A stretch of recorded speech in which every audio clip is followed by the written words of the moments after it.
Popcorn World.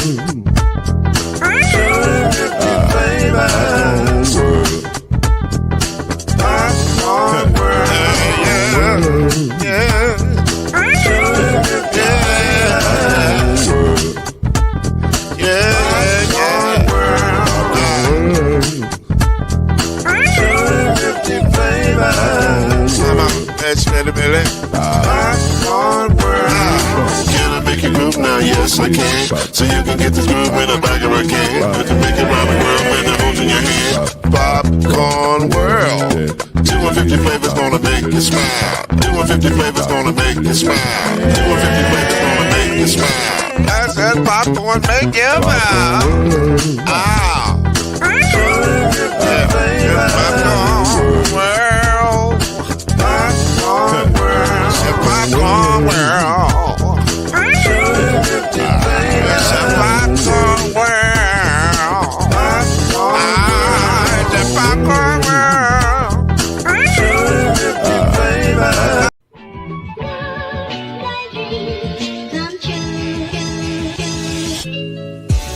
Now it's time for Believe in the ACC with our starting lineup. From Florida State, number 17, Charlie Ward. From Morehead State University, number 50, Lloyd Stan. And from Murray State University, number 2, Kendrick Haskett. Get ready for the best sports show about the ACC in all the land. Believe in the ACC starts now.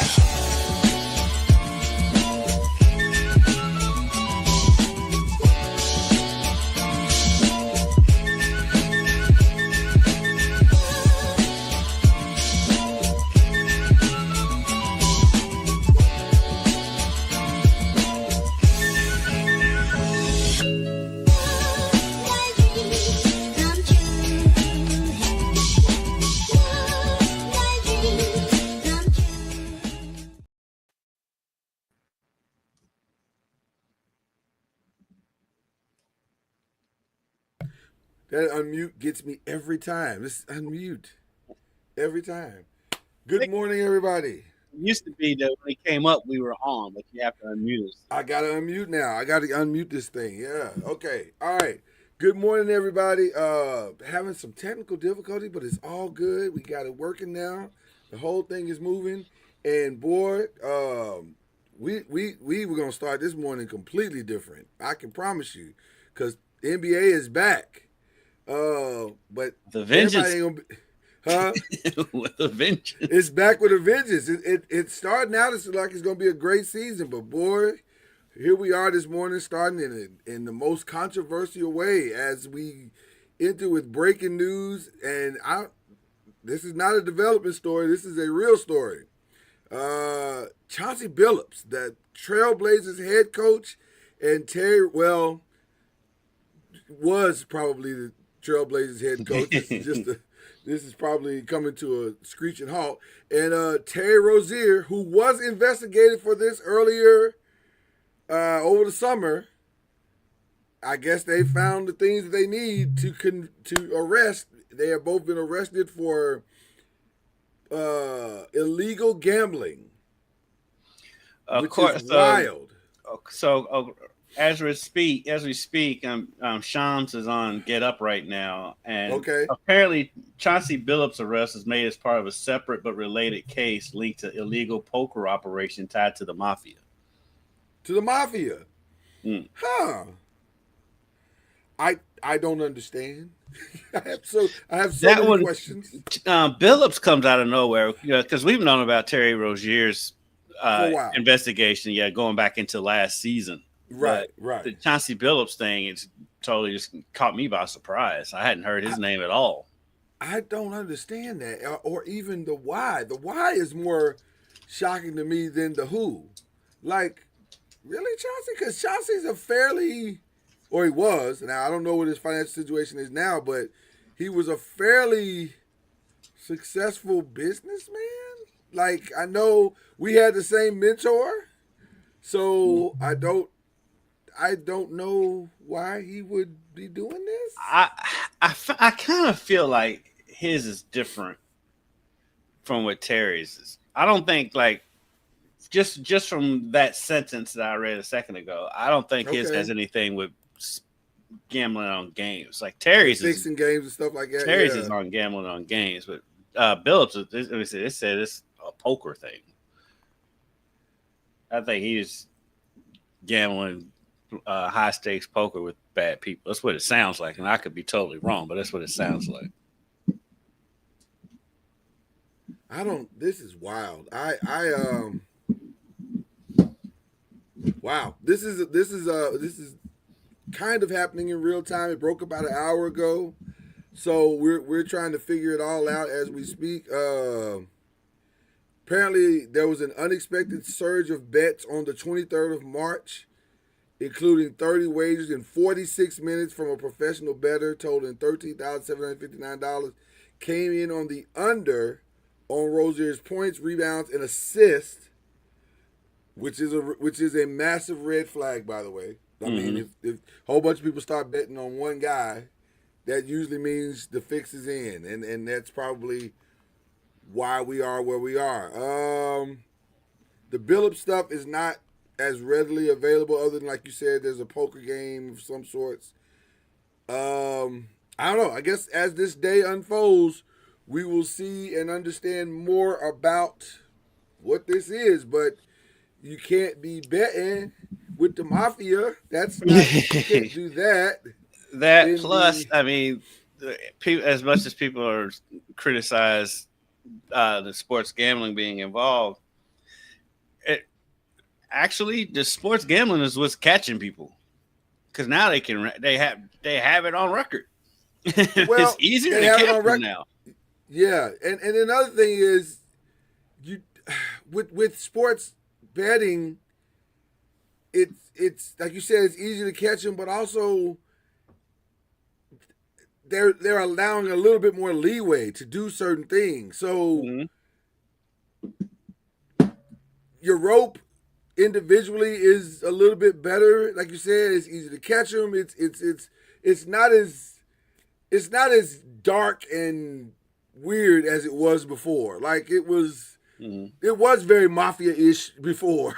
Right. Yeah, it was bookies and it was bookies and right. Yeah, brown paper bags and all that stuff. But now right there. Yeah. So to your point, I don't know why you would risk it, I guess is where I was trying to get to. Because you're not going to get away with it now at all. Like if you're doing something that's weird, it doesn't, like you said, 30 minutes into this surge, they knew something was wrong. They were like, that ain't right. Why is Terry Rozier getting so much attention tonight?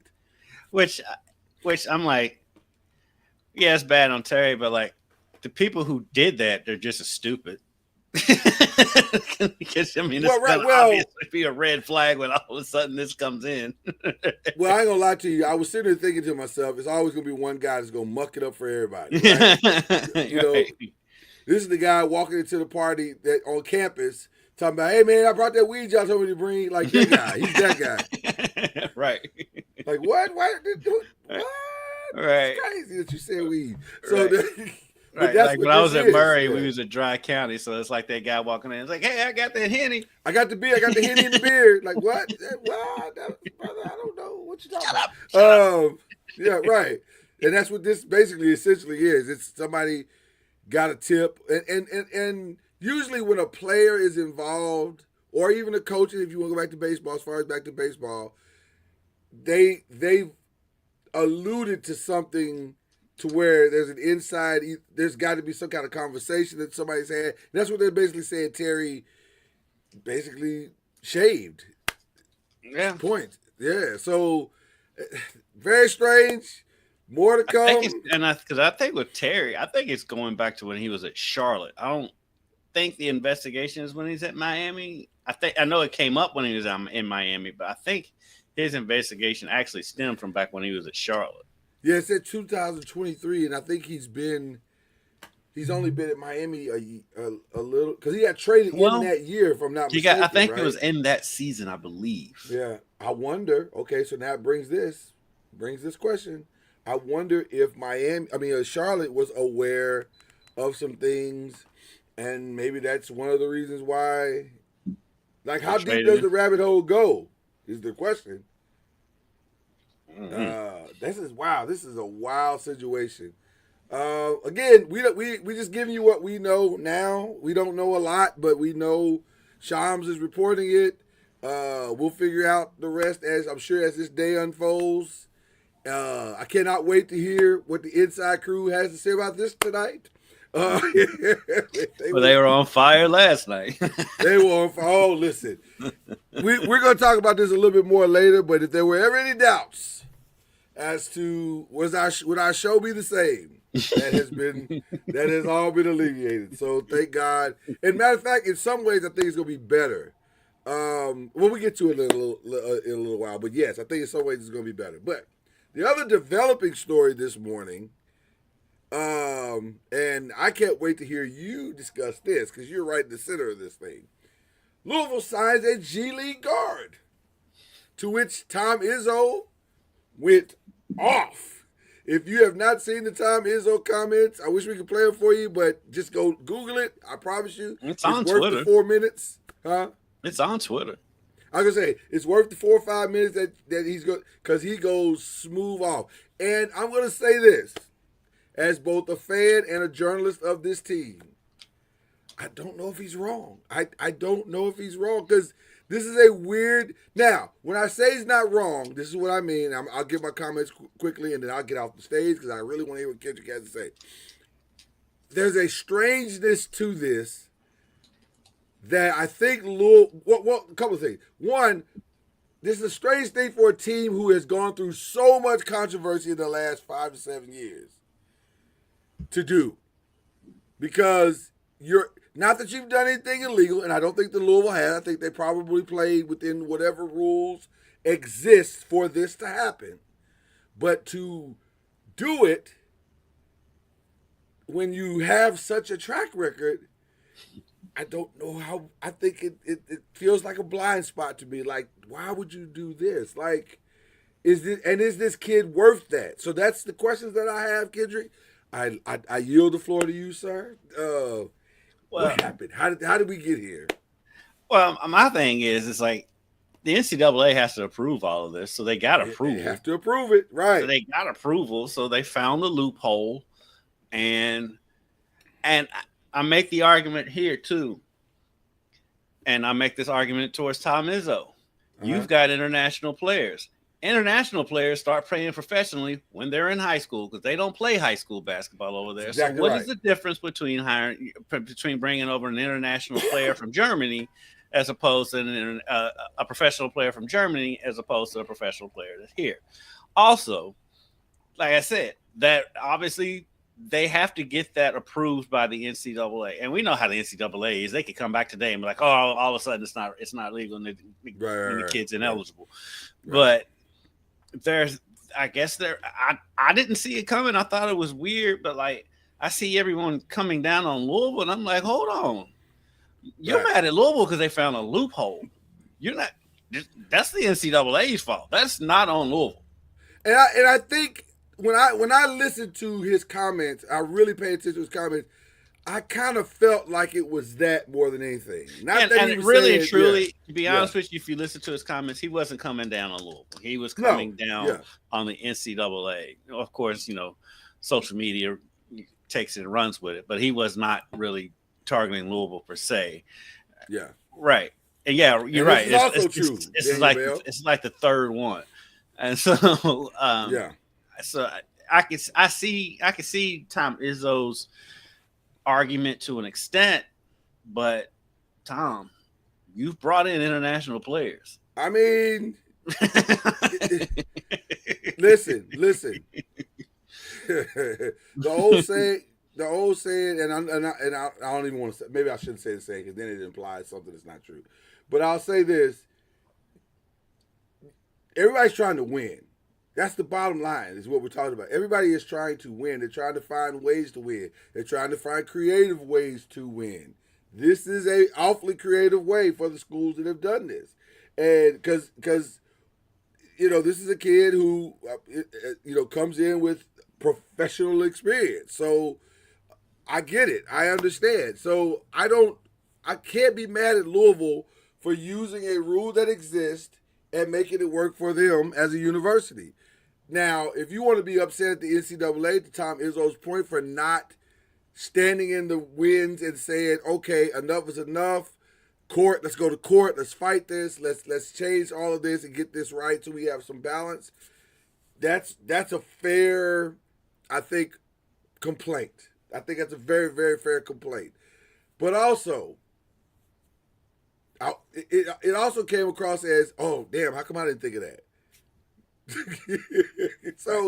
But he did have one legitimate and compelling argument, and it's somewhat of an argument I've made on here about the transfer portal, is that who this hurts the most are the high school seniors.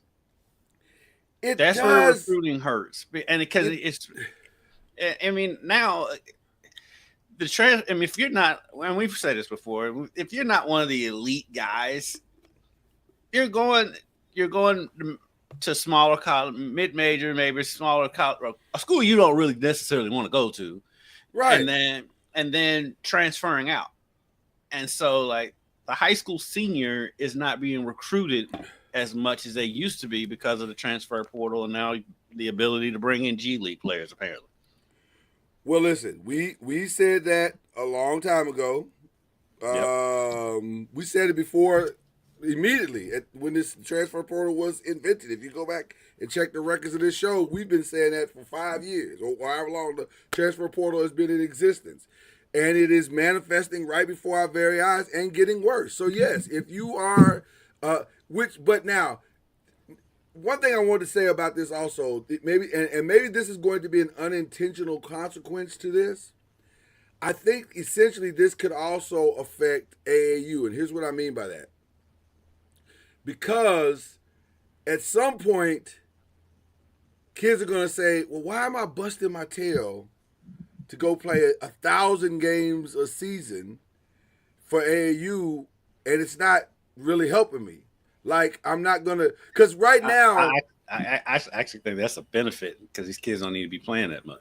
That's what I'm saying. Falling apart by the time they get to college. That's exactly what I'm saying. So maybe what this does now is forces kids back into their schools and then resting during the year to give their bodies time to recover, whatever, because there really is no clear path for the senior in high school anymore, unless you, like you said, unless you are a 5-star elite, or 4-star league, which I don't know how that works with the rankings, so that's a whole nother show. But pretty much anything below a 4-star, you're not going. Yeah, if you still want to play, there's another path to go that's far less strenuous. You can almost guarantee if you're less than a 4-star, you're going to transfer. After your freshman, I know without question, and I know for a fact there are kids who are going to these prep schools. They've already committed to a school. A mid-major, and they're going to a prep school to get their game and weight and all that stuff up. So when they get to said mid-major, they only have to be there 1 year and they can go on somewhere else. I mean, that's happening. And that's going to happen. It's happening. yeah, that's going to happen. That's going to be the standard. That's going to be the path. Like, by the way, whatever happened to that Yankee League that they created? Was it the overtime league? Is that still around? I think all of that, because I know they play G League teams. Overdrive or overtime. Yeah. Overtime. Yeah, because that's where Kaminga came from. Yes. So I'm surprised more leagues have not come up like that, to be honest with you. But that's the gray area. Overtime is the gray area. Yes. Overtime league. Those are the gray area. I think you're going to see more gray area paths, especially in basketball, to the NBA, because it makes more sense. If you're a really good player he's also the meat and bones of it. If you're a really good player and you need money right now for your family, you cannot wait 2-3 years to make it to the NBA, or your path to an elite school that's going to pay you NIL is not quite as clear. Overtime makes sense. It's $100,000. That makes sense. Well, and here's the other part about it too. So this kid, this London Johnson kid, I think he was making like $60,000 in the G League. He's probably making more than that in NIL at U of L. 100%. 100%. That's the other argument about it. It's like, okay, these dudes aren't making that much money. if he makes double that at U of L, he has won. All right. And he has won. And even though I know education is not part of the equation, right, at the end of the day, low key, you're just trying to say, no, you can't come back to college and get an education. Yeah, that's the other part. Which again, ironically, is taking us 24 minutes to get to the education part of all this. Damon Jones, add him to the list. Former player Damon Jones has also been arrested by the FBI in connection with these charges today. I have a feeling that there's going to be many, many other names connected to this announcement. So stay tuned. Damon Jones played in Cleveland. Terry Rozier is from Ohio. There's a large mafia influence in Ohio. Yes. Especially where Terry's from. The FBI director, Kash Patel, is about to have a press conference in about 26 minutes. Lord. So he's going to have... This is wild. But okay, all right. We will keep you posted as much as we can. Okay. Clay. I know. This is wild, guys. Excuse me. We're going to try this. Speaking of that front real quick. Yeah. So Jeff Walls, U of L women's basketball coach. Shout out to Jeff Walls, friend of the show. One of my favorite people walking the face of the earth. So they're supposed to open the season with UConn in Germany on November 2nd. Okay. Well, that game's probably not going to happen because of the government shutdown. Oh my God. They're going to play the game, but it's most likely not going to be in Germany. It's going to be wherever ESPN tells them to go play. Is there just fear that they won't be able to make it back, or what's the shut down? Because I imagine for colleges, it's a whole much bigger to do for them. Yeah, there's a lot more red tape and a lot more bodies and people going. And U of L's got a ton of international players as it is. So for them to travel internationally is a pain anyway. So with all this going on, and because I think at the end of the day is getting passports. Well, I was gonna say, are there any passport places open right now? Can you get a passport right now because of the government shutdown? I don't think so. I don't think so. But anyway, so that's where that stands. Wow. Good times are being had by all. Let's talk some sports, some actual sports right now. If you haven't figured out, this is an ACC and pressing the pros. It is. I didn't say that. You're right. I didn't say that at the beginning because there's so much going on. But yes, we're doing another mashup today, and I hope you guys appreciate that because it gives us an opportunity to kind of do a little bit of everything, but also just to kind of consolidate and actually get some rest. So there you go. I wanted to say best of both worlds, but it's probably not appropriate. No, we can't use that.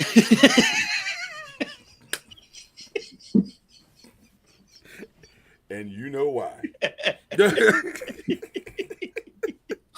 I love this show. Okay, all right. Best of both worlds. Okay, let's get to some games. Let's start in the ACC. Or maybe we should start in the NBA since we're already here. We're here. Yeah, we might as well start with the NBA. And since we're already in this world of the NBA.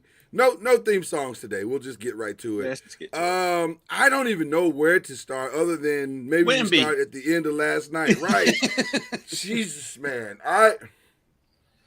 You know how you watch something and you're watching it in real time and then you still don't really understand what you just watched?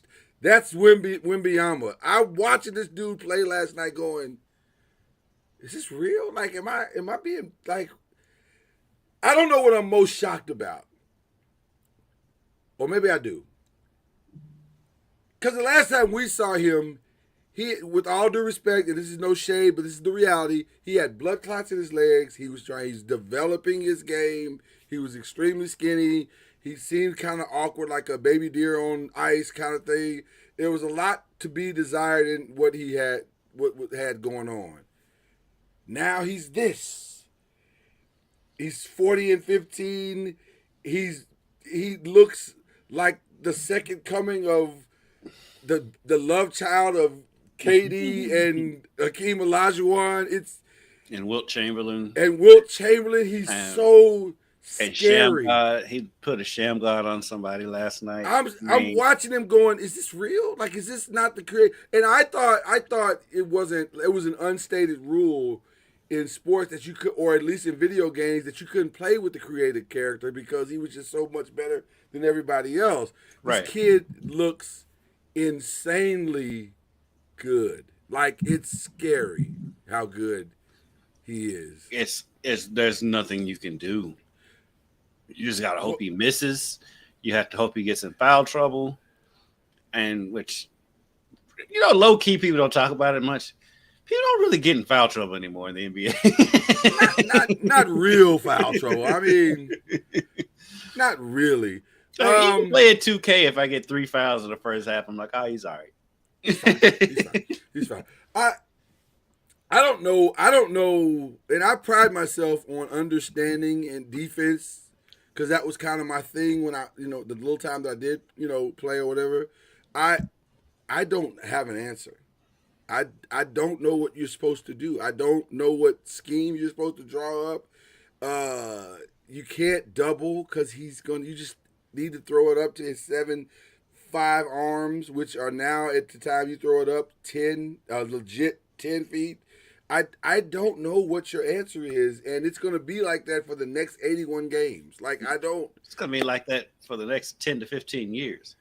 Well, that's even scary. I don't even want to project that because the reality is, if this is who he is now, and this is year 3, technically, even though technically it's year 2 because he didn't really play year 2. Year 2 was incomplete, but yeah, it's man, oh boy.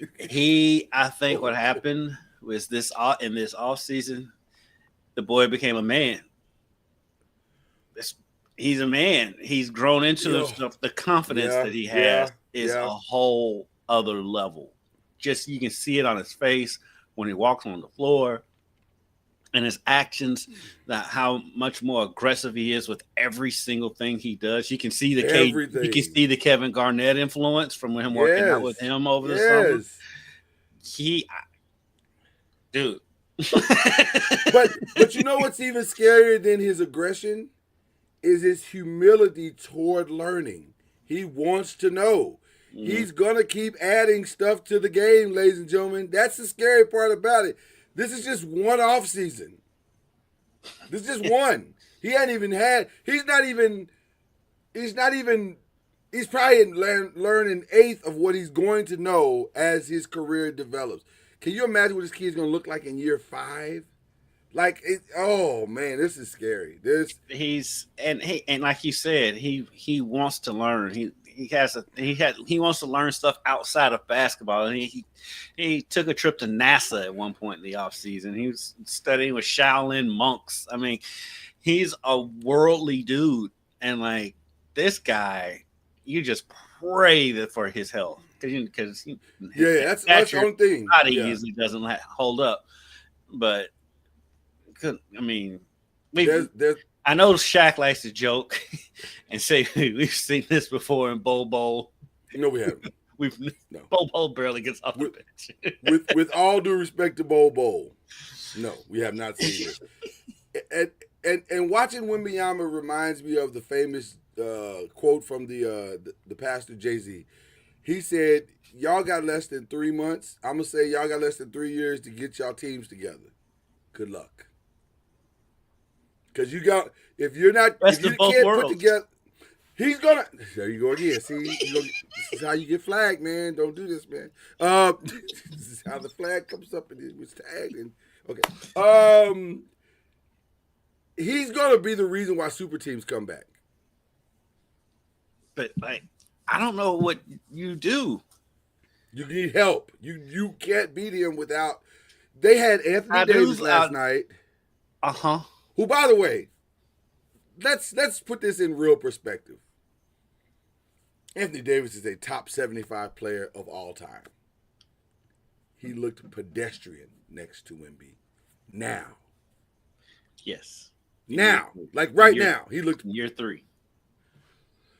I will be interested to see, because it's going to be size that defend him. So it'll be interesting to see him against OKC and Denver, because OKC and Denver do have size, and I think Jokic will present him all kind of problems.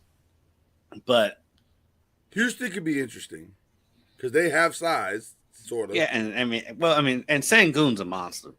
Sengun is one of the most underrated players in the league, and so he was going off on OKC. And so outside of those 3 teams, and maybe Minnesota, because they can throw some size at them. Yeah. It's gonna be tough. It's gonna be tough. It's gonna be tough. It's gonna be, and you gotta think they went in there and beat down Dallas. De'Aaron Fox is not back yet. De'Aaron Fox is nowhere to be found. Granted, this Dallas experiment with Cooper Flag at the point guard is, I think that's just about over.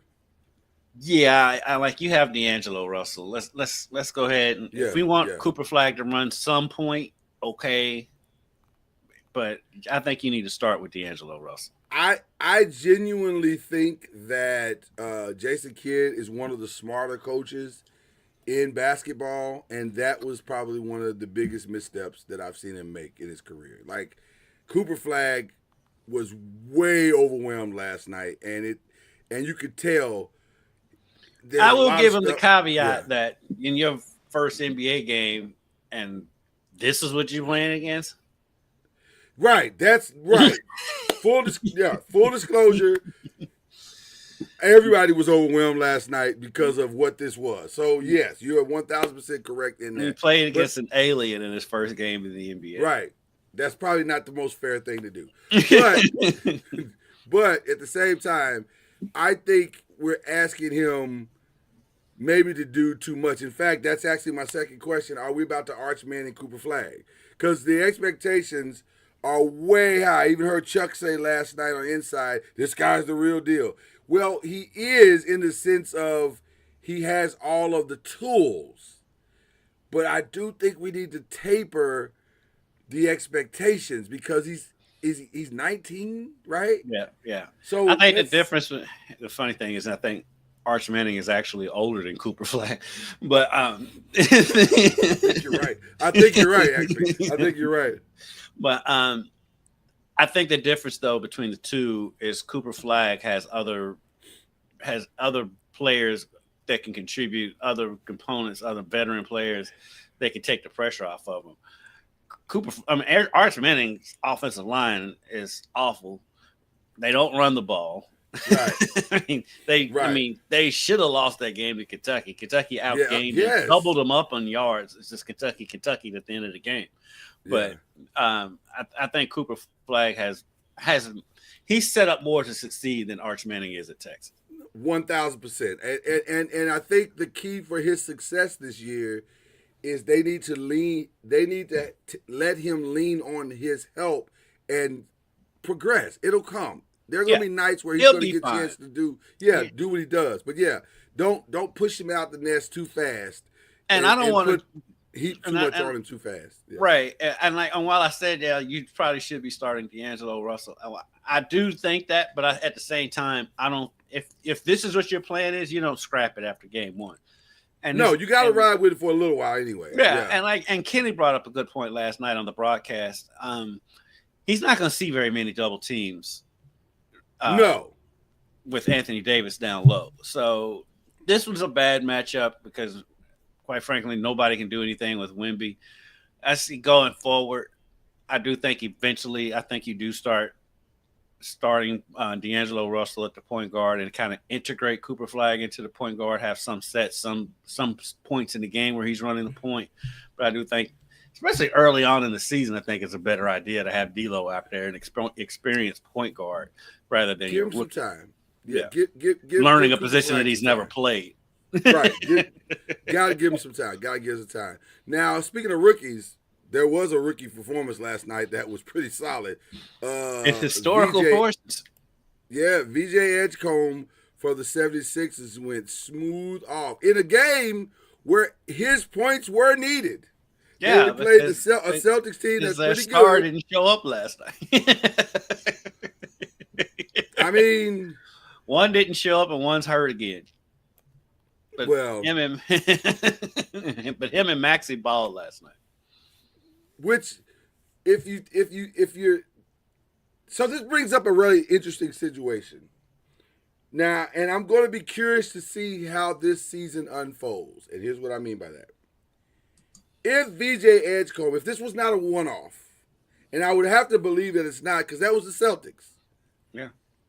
And the Celtics are pretty good. I'm not saying they're going to win a title this year because they are missing they have a gaping hole in their team right now. But they're better than people are giving them credit. They're going to be better than people think they are. And also, they're going to be in the hunt. Like, they're going to make the playoffs, I think. It appears they are. Anyway. I still think they're going to be a top 4 or 5 team in the conference. So, for him to go out and perform like this, and Maxey to perform like this, and Joel to not perform like this, keep your eyes on what's going on in Philadelphia. Because if you got a solid backcourt, and and you're top heavy, Joel's not gonna play like that all the time. And in the 35 games that Paul George is gonna play this season, they'll be legit. Well, I was gonna go a different way. You think they're gonna trade somebody? I mean, listen, we live in a world where Luka Doncic got traded. We live in a world where Michael Parsons got traded. And there's no better time to trade Joel than right now because you can get a haul for him. Why not? Listen, they've built this. There's no way this time last year you either one of us would have said, why don't they just trade Luka Doncic? True, but the difference being that this literally called the process for Joel Embiid. And you have to have inside out, and that's how they're going to look at it. It's like, oh, we have an inside out right now. But there are cheaper options. Like but there are cheap. We don't know that. We don't know that. Because the reality is, this is the first time he's been healthy since his MVP season. And guess what? Huh? He's not healthy. That's my point. That's my point. It is. I don't think it is out of the realm of possibility. I'm not going to say it's out of the realm of possibility. I'm just saying I think they're going to give it time throughout the season. I mean, if that's a deal that happens, that's going to be a trade deadline deal. That's not. That's what I'm saying. I can see if VJ Edgecombe can keep this up. I could see a scenario where the Philadelphia 76ers says, you know what? I'm willing to forego a deep playoff run for. We're going to be good the next 5 years because of what we just got back in the draft. And we're finally under payroll for the first time in forever. And I can also see him doubling back and saying, we finally have our big three. It's only a big three if the third is out there. Like, he ain't never out there. Like, listen. Hope springs eternal. Especially it does, without question. We've been locked in on this dude how long Embiid been in the league? He's been in the league like 10 years now. It's got to be a decade. Yeah, it's got to be at least a decade now.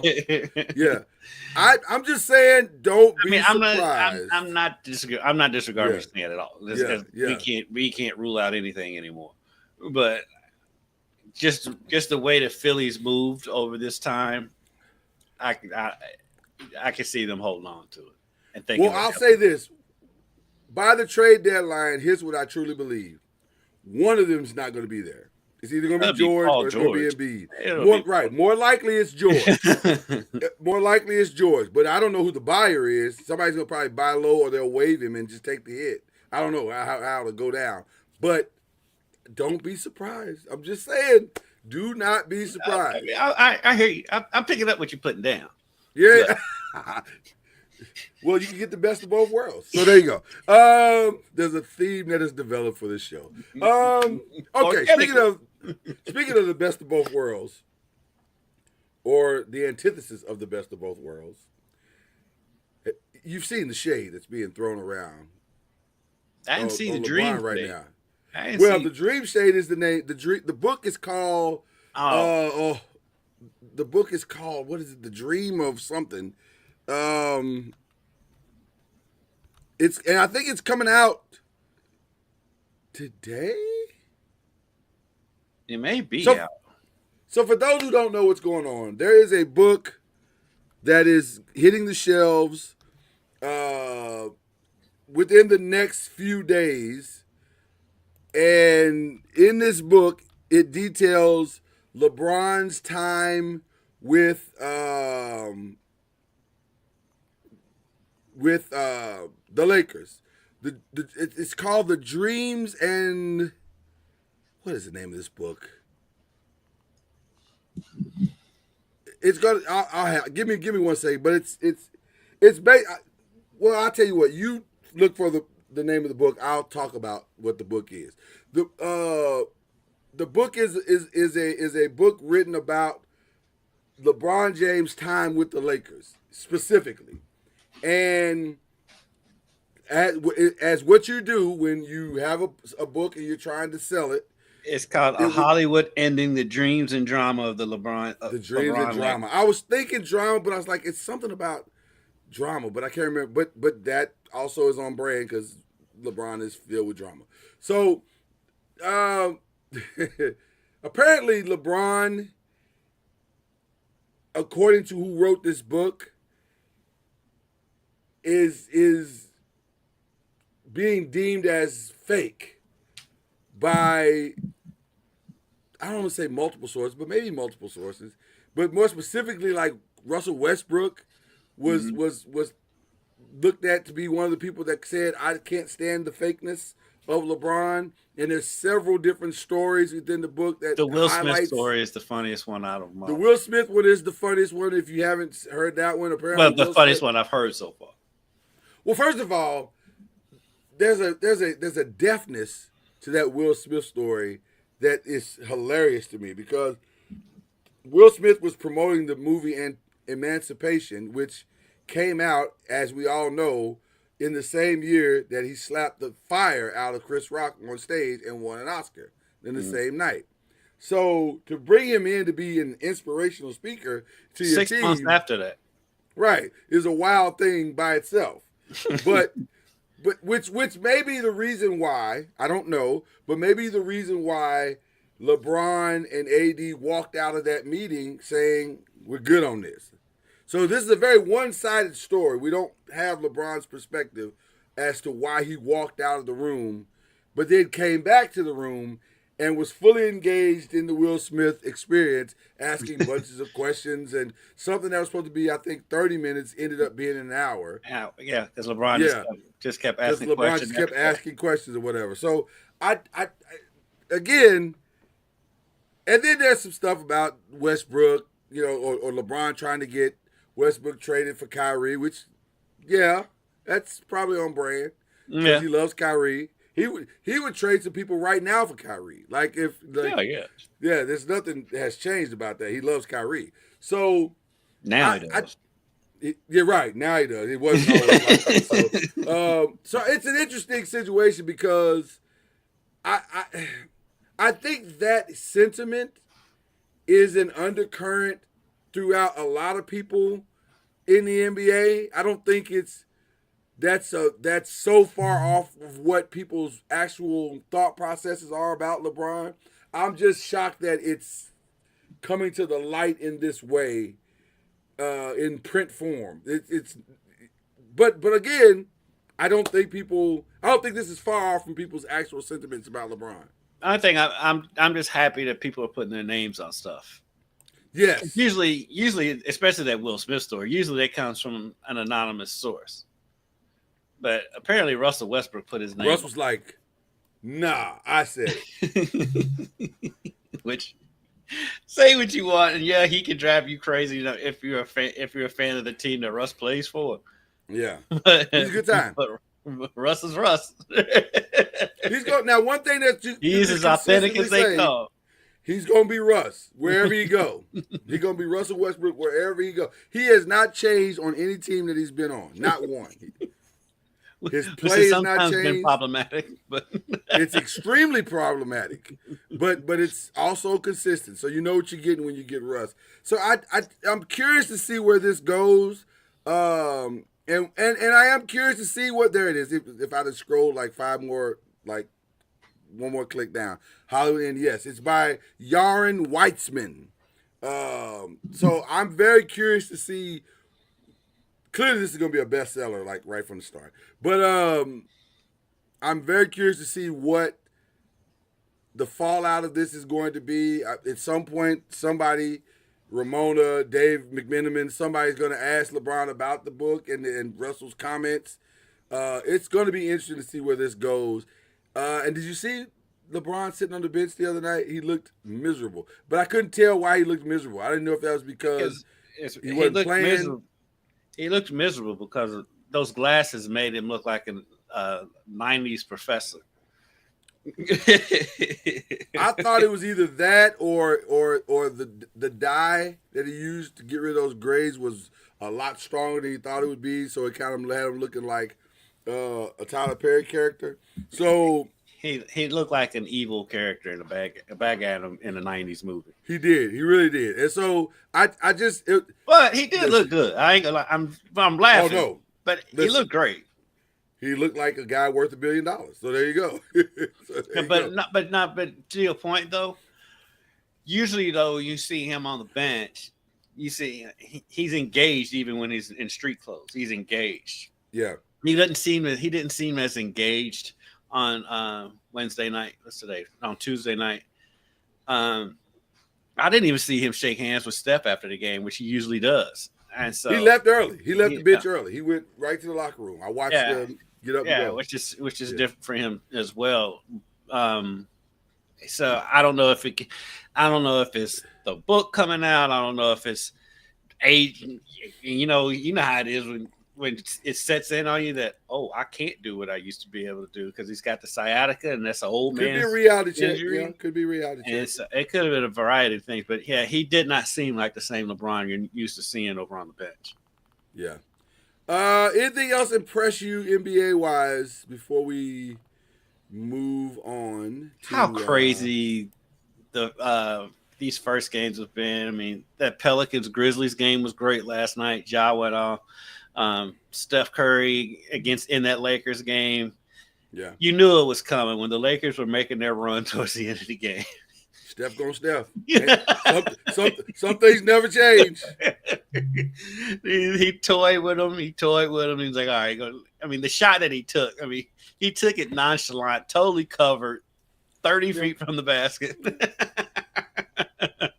Let me be very clear. There was never any doubt to me that Steph was going to save them and win that game. You were just waiting on him. It was just a matter of time. Because he sat out longer in the fourth quarter than he usually does. He did. He really did, which is interesting because if that's the long-term plan for Steph, that's actually a really good plan. If you can afford to give him a good 8 to 10 minutes a game, that's probably going to preserve him. It's good a lot, except for one part of that. the minutes were being supplemented by Jimmy Butler, who's not much younger than Steph. That's why Steph was on the bench, because Jimmy Butler was cooking, but Jimmy Butler's in his 30s. Which I think is why they have not gotten rid of Kuminga. Oh, 100%. 100%, because Kuminga needs to become either exactly what they drafted, or he needs to play just well enough, which, by the way, he did in that game. He balled. He balled. He needs to play just well enough to be able to restore the perception of him so that they can make the trade they want to make. One or two things need to happen. You can tell he worked on his jump shot, because that three was clean. Better. Look better. The other night. Look better. And just real quick, OKC and Houston. Yeah, absolutely. Double overtime, game 1 of the season. That was fantastic. Give me all fantastic. that. Fantastic. I am very curious to see how long Houston is going to run this lineup. Because while it is a massive lineup, they're gonna have to make a move. Well, the first team I thought about, like, I was thinking to myself, this is not going to work against the Golden States of the world. You're going to get blown out the building. They're going to put you in pick and rolls, and you're going to be. It's not going to work. You can't guard smaller guards. Go out and get a point guard. Yeah, and with all due respect to Amen Thompson, God bless him. He did the best he could. Yeah, it's another person playing a position he's never played before. Yeah, he looked like it. He looked confused. And by the way, they got to decide also the closer thing, because that was crazy. You got KD, who is a proven closer, and they went to everybody except for KD in that game. I'm like, Jabari, that ain't what you do, brother. That ain't what you do. No. And then they went to Sengun, which Sengun was having a good game, so I get it. But I mean, like, but if you're choosing on the playground, you're not choosing Sengun to close your game. You have to go KD.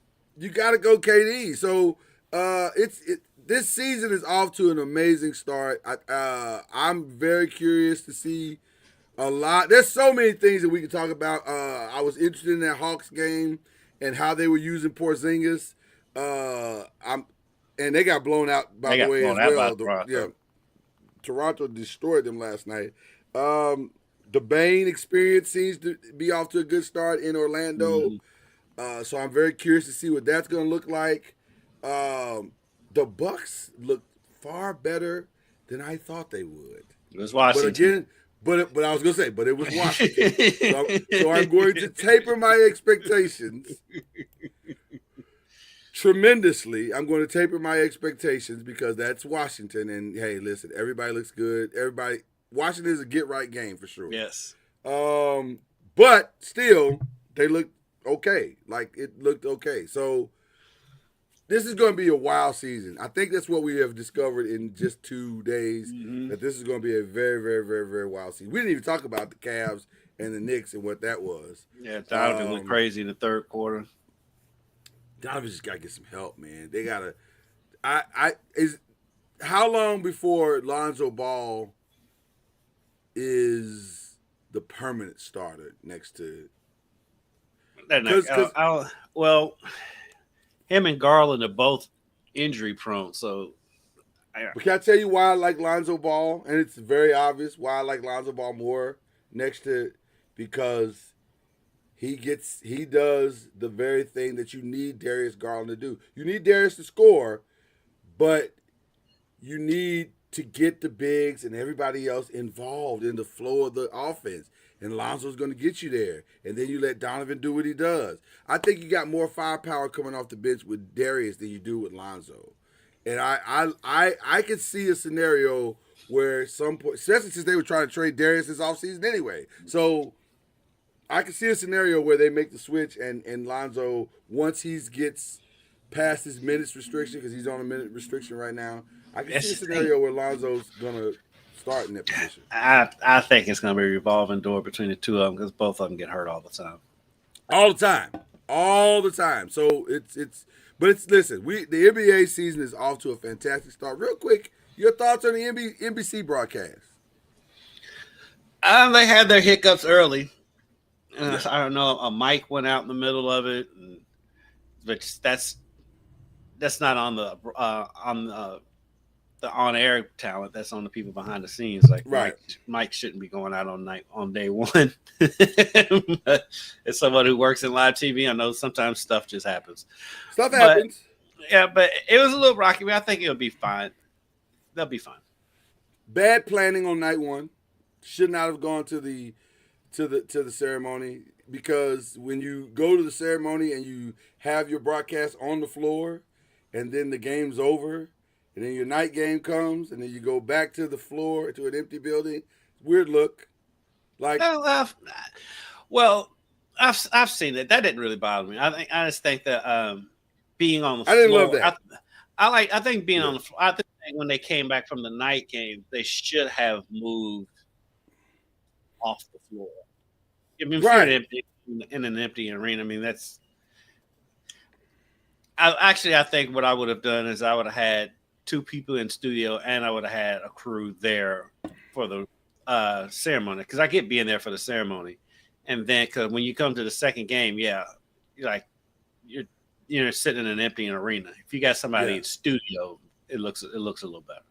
I think the pressure of inside the NBA is looming large always. Everybody for years has been trying to figure out how to take this show down. I don't think you can. I think the best thing you can hope for is to create your own type of experience and then let that be what carries you. I personally would have had them go to the LA Warrior game, broadcast there, create another fan experience for themselves there, and just let that be whatever it is. And then you just got people at the Thunder's opening thing that are broadcasting live and doing different stuff or whatever. That makes more sense to me. But, growing pains. NBC hadn't done this in quite some time, so they'll figure it out. They'll be fine. Because live TV is hard, and so it's very hard. It's very hard. It's very challenging. So, but again, a great first start to the season. I'm thrilled that the NBA is back and in a big way. So we got a lot to discuss and a lot to talk about. It's gonna be a fun season. Now, let's get over into this ACC, and let's get right to the thick of it. Because Florida man was having some trouble this weekend. I mean, serious trouble this weekend. It started on Friday night when I listen. I picked Louisville to win because I know, not because of what Miami was, but because I understand who Jeff Brom is. Mm-hmm. Jeff Brom is the guy that saves up. He's the kid that saves up all his money to buy the one bike that he's always wanted. And I'm talking about when he gets to the counter, he's dumping pennies, dimes, nickels, whatever it took to buy this thing. I probably dated myself with this reference, but I did that Jeff with a Sega Genesis. Yes, did you really? Yeah. That's what he is. When I knew Miami was in trouble in the first drive, when Jeff brought out 3 quarterbacks, a partridge and a pear tree, and said, "Now stop this." And I was like, and the funny thing, had 3 quarterbacks on the field and none of them touched the ball. Not one of them touched the ball. I was like, "This what we doing, Jeff? Jeff sold out for this game." And the funny thing is, if you really want, because Jeff did all that crazy stuff in the first possession, but like he didn't do it anymore the rest of the game. But it was in the Miami players' heads, and and that's all he wanted. That's all he just wanted to F with him, and he did. And by the time he finished effing with them, they were up 14-0. Mm-hmm. So it was a phenomenal strategy. And so the real question of the game is not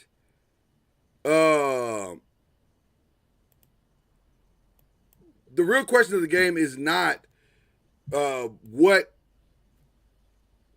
became the outcome.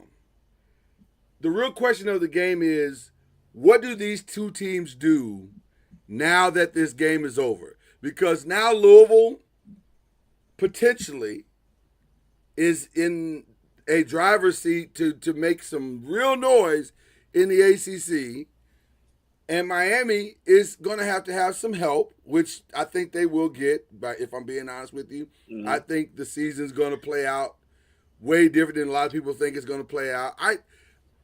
and we'll get to the other games here in just a second, but I'm curious to see what happens going forward. Because also the other thing, shout out to the defensive backs of Louisville who played about as well as any defensive group has played all season long in college football.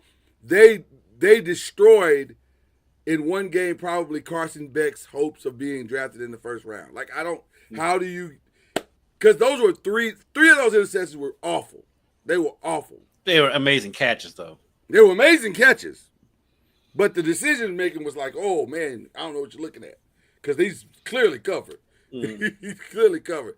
So I don't know where we're headed now in the ACC. Florida had a rough weekend. Like,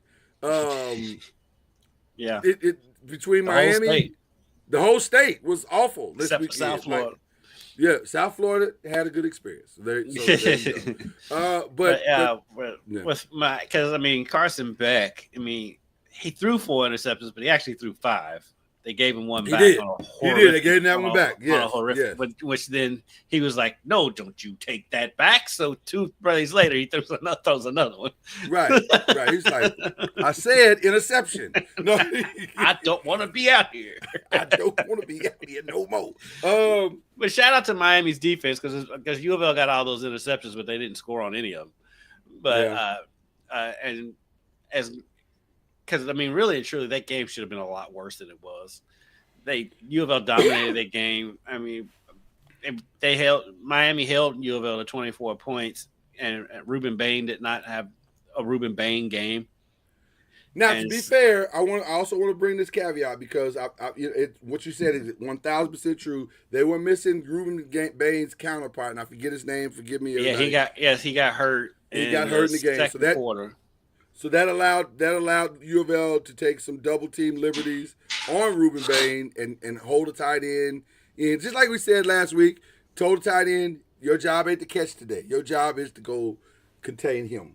and that's exactly what they were able to do. Slow him down, contain him, or whatever. So it was you got to give Jeff, again, all the credit. It was about as solid as a plan as you could put together for a team. And we'd be remiss without mentioning Chris Bell. Oh, well, listen. If ever there was a guy who has played himself into a first round, it's Chris Bell. Chris Bell, first of all, he has all the measurables. Oh, yeah.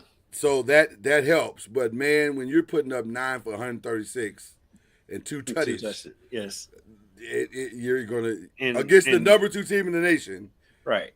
And in that Virginia game, he had 2 tutties and I think 160. It was like 161 or something like that. Yeah. Listen, Chris is the real deal. He is the real deal. So man, I ain't gonna hold you. As much as I love Jeremiah Smith, and part of it ain't Jeremiah's fault. Let me be very clear, because I just don't know how good Ohio State's quarterback is. But boy, Miller Moss is okay. He's just okay. And Chris is maximizing every opportunity that he gets to catch the ball. So this was a shocking game. I don't know if anybody truly thought this was going to be the way this game unfolded, but again, we've seen Jeff do this all the time, and this now. We've also seen sustainability. I was gonna say the sustainability. We've also seen the next game after Jeff does this. Can they handle the success? Is the real question. The other game that was competitive. California. A bounce here and there at California, and North Carolina wins this one. What do you do with Bill Belichick at this point? What do you do? What's the plan? Just let him finish the season and then move on? Yeah. There is the other side of it where when have we ever cared about North Carolina losing at football? We haven't. There's equity in that. Yeah, we haven't. There's equity in that. And so I could see North Carolina being like, we'll ride with it. We're getting attention. But it's on that line, though. The attention is on that line between annoying, and substantive. Who's my favorite team?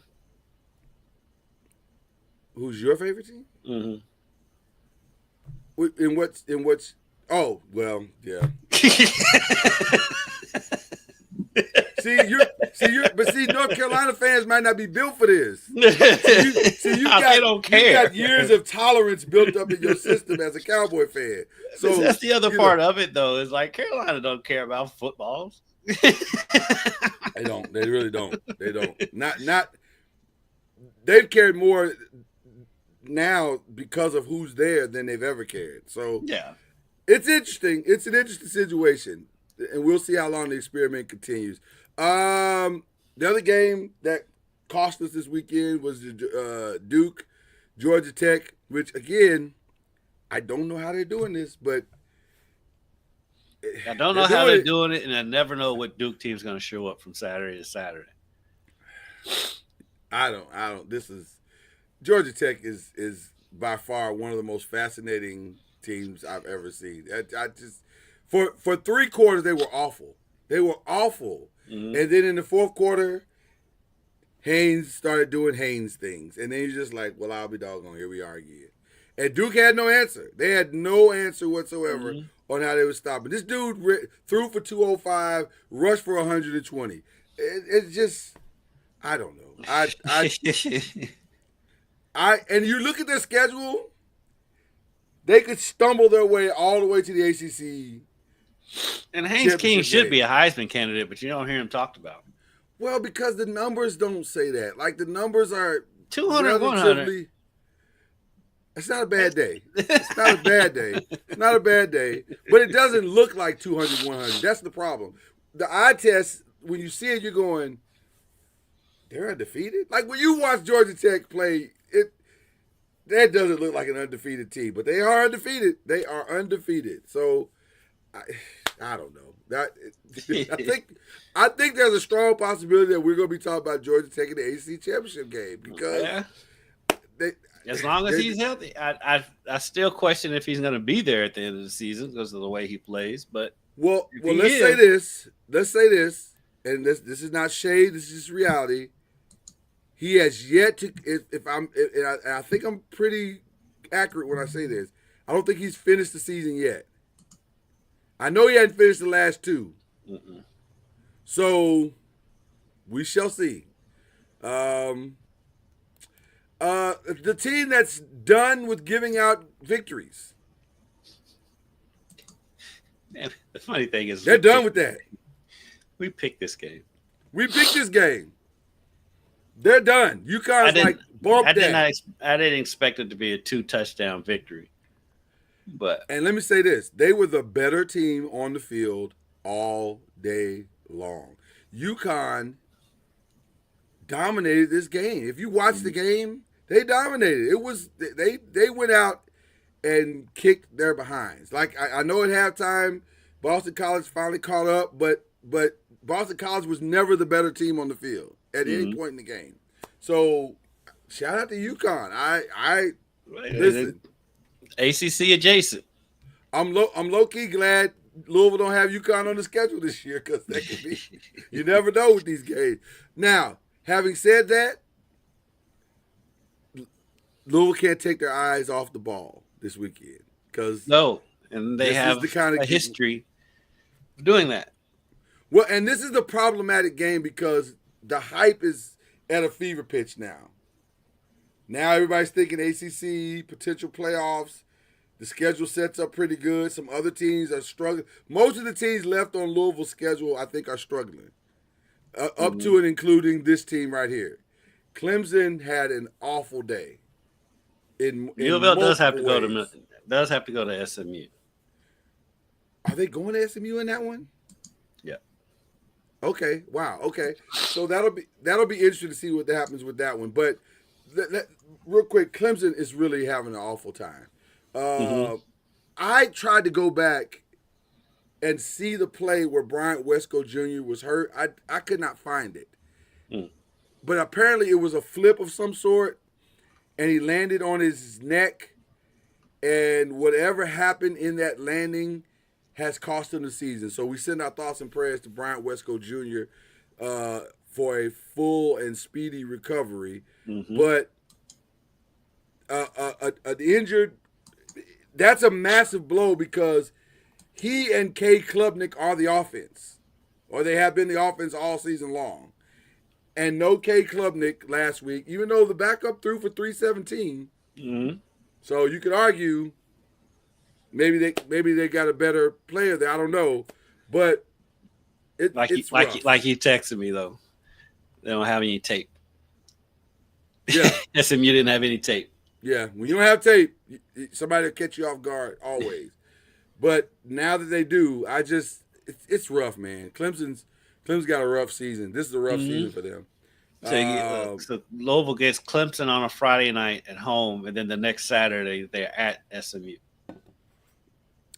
Yeah, I'm curious. I'm very curious to see what happens with the rest of this ACC season. But Virginia should have lost this game. They sure should have. They should have lost this game. I don't know how Washington State let this game slip away. It was very New York Giant-esque. But they should have lost this game. Virginia, if you didn't see it, won this game on a walk-off safety. Which I can't remember a walk-off safety. I don't think I've ever seen that. Really? A safety? Really? Y'all get the safety right now? But yes, there was a walk-off safety, and that was the difference in the game. I don't know what Virginia. They keep winning. To their credit, they keep winning. So you can't shade them in that regard. But their wins are not beautiful. No. Their wins are not confidence building. Their wins are, if they lose, they're going to drop them from the polls so fast. Oh, my God. Yes. These wins are not aesthetically pleasing at all. So we will see what happens. They're competitive, though. I'll give them that. And right now they are 6-1 and 6-1. So 6-1. They're at Carolina this week, at California next week. That one can be tricky. Then they're home for Wake Forest, at Duke. That could be tricky because you just never know what Duke team's going to show up. And then they're at home for Virginia Tech. So they're going to be favored in all of those games. So they'll be favored to win out. So we're staring at Virginia Georgia Tech in the ACC championship right now. Right, because they have the tiebreaker to Louisville. So yep.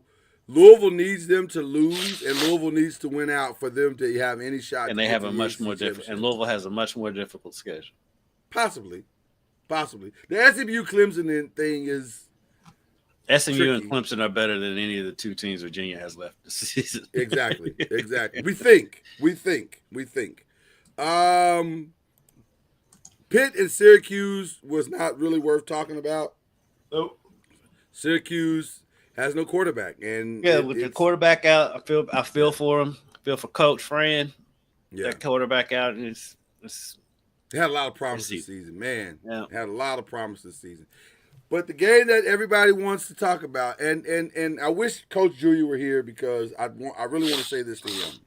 But I do want to say this to our listeners, and also to there's specific guys that I know that watch us that are Florida State fans.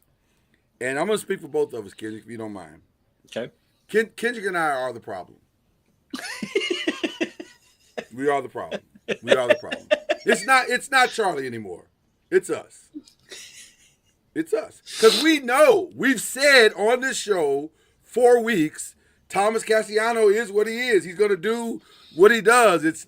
He's never going to give you these wow games. He's going to give you just enough offense to keep you in a game. We've said that.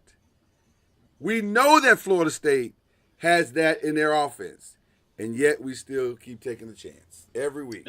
For 2 weeks in a row, we picked Florida State, and for 2 weeks in a row, they let us down. I thought for sure they were going to beat Stanford. I'm like, there's no way Stanford. There's no way Stanford. And if you watch this game, I was like, wow, Florida State, y'all not going to win this game. Yep. Y'all really not going to win this game. You knew it early. Boy. They got nothing out of the third and fourth quarter. They got a field goal. That was it. And by the way, Stanford's not good. No, they're not good at Stanford football. is not a great team.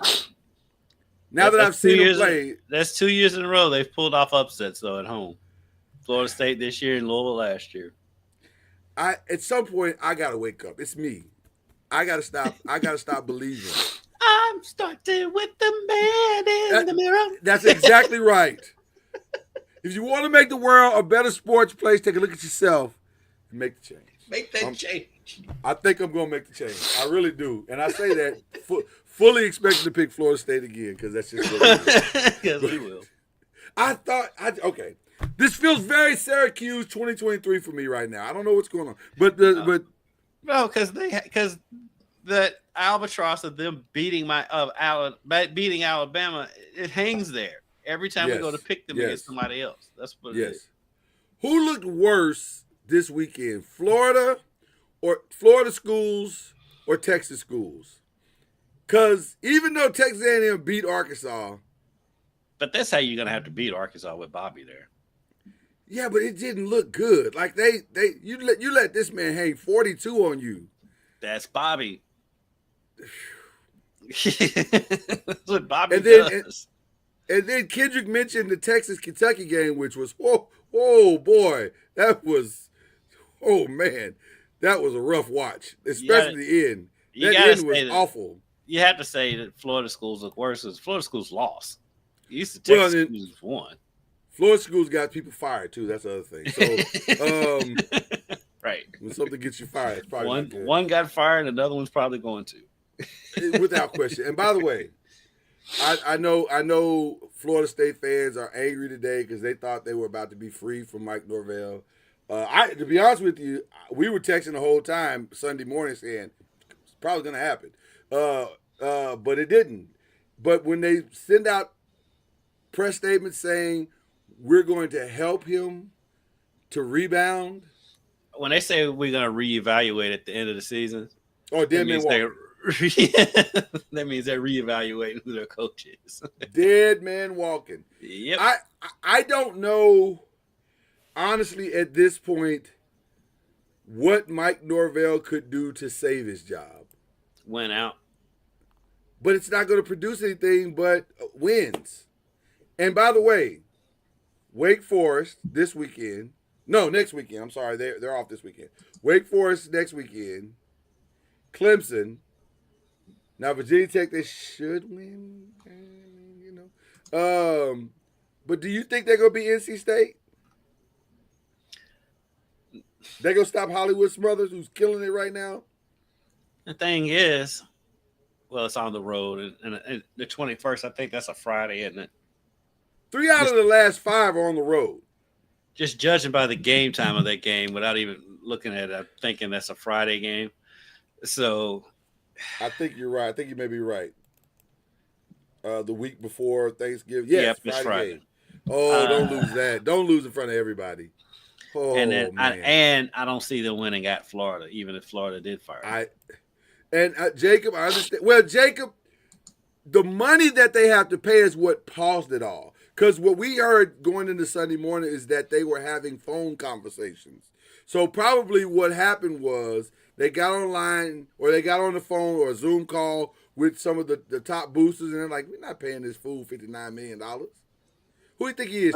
Chelsea Clinton? Right. $59 million. God bless Chris Tucker. Right.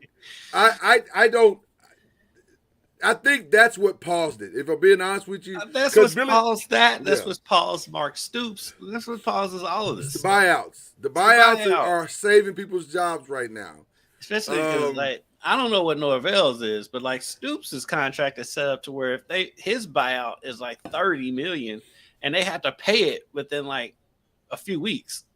I think it's like within 6. They have to pay it in full. They can't pay it in installments. They have to pay it in full. They got to drop $39 million in his direct deposit. That's crazy. That's why they stuck. That's why they stuck. Well, Cash Patel's on right now. Oh God, we're almost done here, so I definitely want to hear what he has to say about this thing. But I guess we can go to the Twitter or the X and see what's going on with that situation. But anyway, it's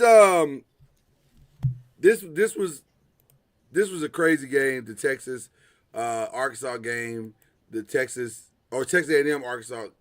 Yeah, Texas Arkansas game. Texas A&M Arkansas. Texas A&M Arkansas. Texas Kentucky.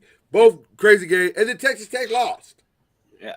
Texas Tech lost to Arizona State. So, but you can kind of see that coming. Arizona State hasn't had the season that we expected, but they're still good and they're dangerous. Right, they're not awful.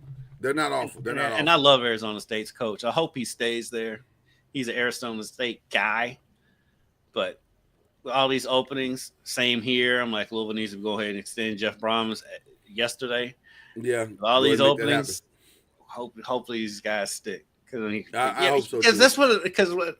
I don't want to get off on a tangent, but look, 3 of the top coaches in the country are at their alma maters with him, Vanderbilt's coach, and Jeff Brom at Louisville.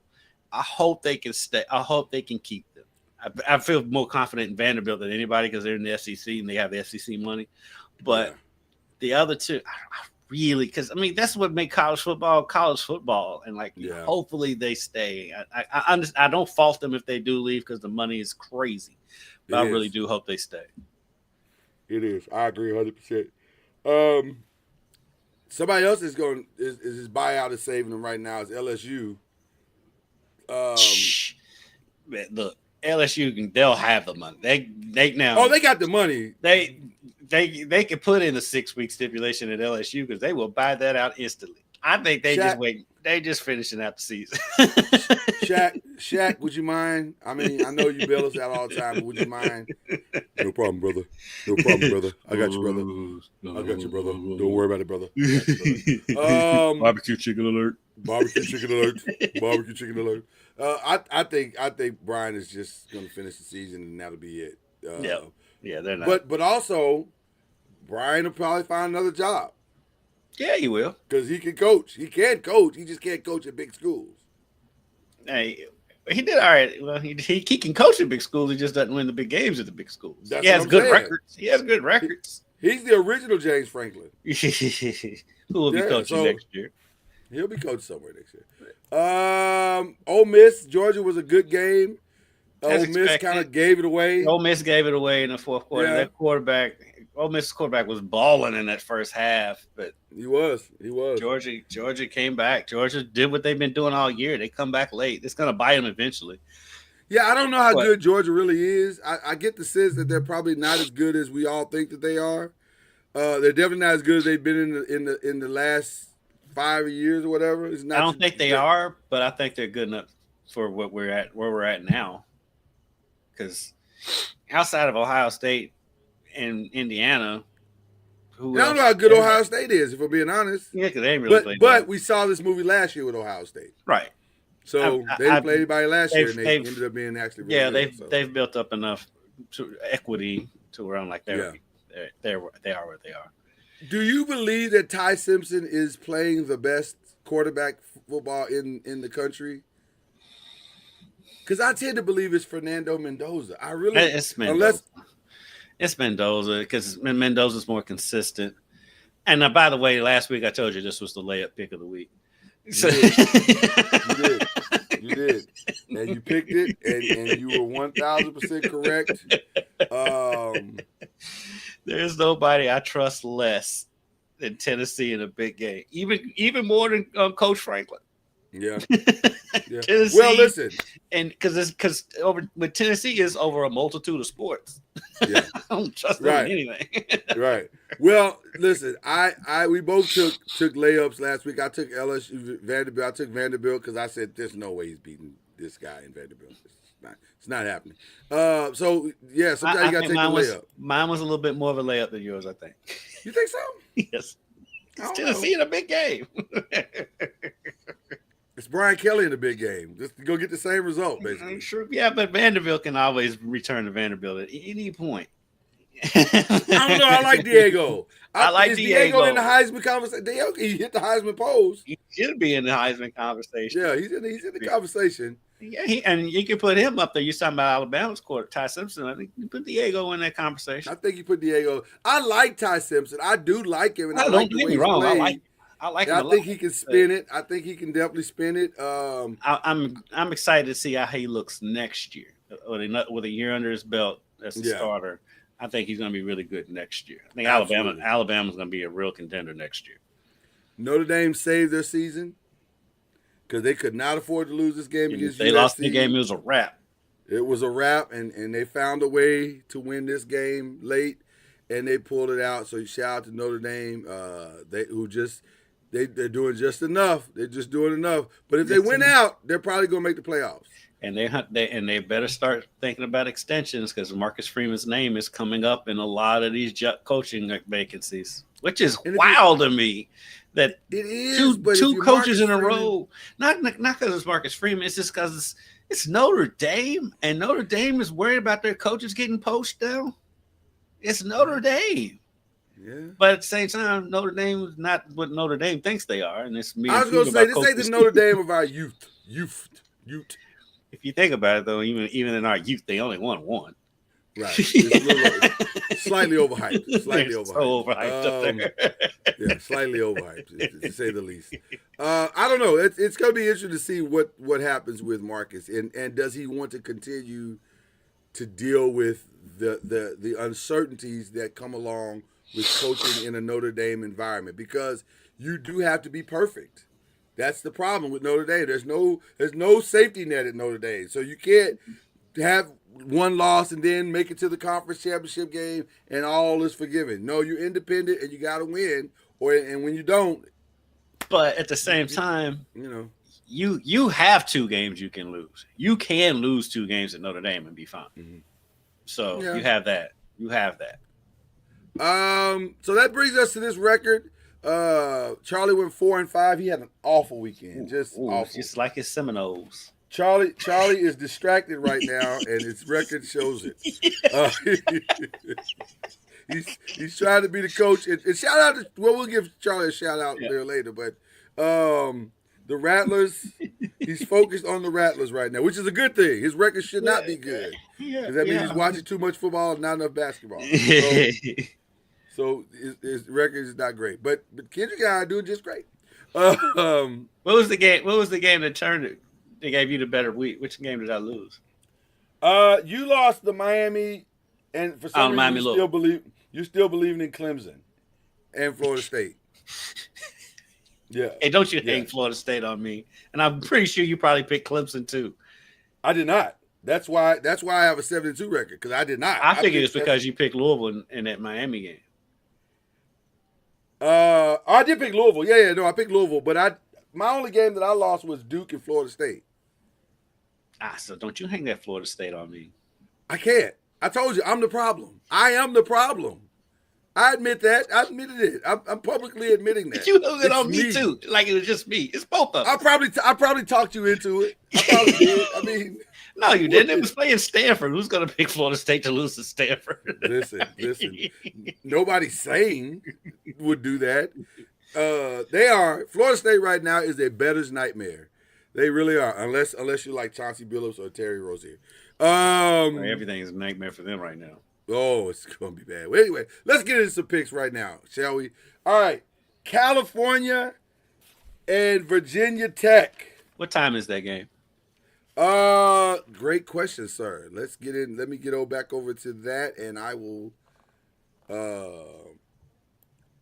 give you a quick update on that. That game is tomorrow night at 6:30. I probably should have known that since it's the Friday night game. Oh, it's the Friday night game. Oh, yeah, it's the Friday night game. Give me California. California crossing the country to go take on Virginia Tech. It's 3:30 West Pacific time, so let me go ahead and go with California. There you go. I think I will join you on that. California has kind of gotten some cachet now and believability. I just saw a picture from the Knicks game last night OG Ananobi's going up for a dunk, and in the bottom corner of the picture, you see Scatterboo standing right there. He's a good time. I don't know if you can see it. Yeah, he's a good time. Scatterboo's a good time. I want to hang out with Scatterboo. He's a good time. He's a good time for sure. For sure. Let's go SMU Wake Forest. Yeah, we'll go SMU. Where's this game at? Wake Forest, apparently, according to your graphic. Yeah. It literally says SMU at Wake Forest. What time? It doesn't matter. SMU's going to win that game. It might. I think SMU is going to have a boatload of confidence after winning at Clemson last week. What do they know that we don't know? Because they're only a 3.5 favorite. Because they're on the road. If they were at SMU, it'd be a 6.5. Is that what it is? Is just that they're on the road? Yeah. All right, I'm gonna go SMU, but I'm nervous about that one. I'm nervous. I'm not. All right, Syracuse at Georgia Tech. It's got to be Georgia Tech because they're going to be a top 5 team in the country by the time they. I do think they'll get beaten in the ACC championship. I don't know how they're doing it now. This is such a weird, but they're winning and they're right there. They're right there. Virginia UNC. I've got to send you what I just saw. Virginia. Okay, yes, it is. Virginia's gonna win.